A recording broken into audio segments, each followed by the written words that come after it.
ഞങ്ങളുടെ സ്കൂള് ഒരു പുഴക്കരയിലായിരുന്നു. അക്കാലത്ത് വിദേശികളായ ടൂറിസ്റ്റുകൾ യാത്ര ചെയ്യുന്ന മോട്ടോർ ബോട്ടുകൾ ആ പുഴയിലൂടെ കടന്നു പോകുമായിരുന്നു. പുഴക്കരയിൽ കളിച്ചുകൊണ്ട് നിൽക്കുന്ന ഞങ്ങൾ വളരെ കൗതുകത്തോടുകൂടി അവരെ നോക്കും. ഇത് പിന്നീട് കൈവീശിയുള്ള സൗഹൃദപരമായിട്ടുള്ള അഭിവാദ്യങ്ങളായിട്ട് മാറി.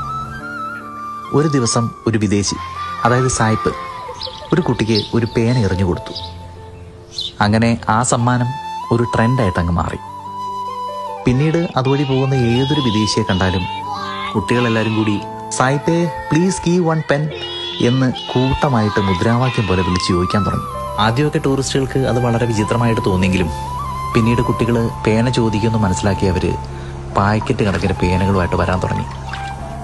ആ സ്കൂളിലെ ഭൂരിഭാഗം കുട്ടികളും ജീവിതത്തിൽ ആദ്യമായിട്ട് ഉപയോഗിച്ച ഇംഗ്ലീഷ് വാചകം സായിപ്പേ പ്ലീസ് ഗീവ് വൺ പെൻ എന്നതായിരിക്കും.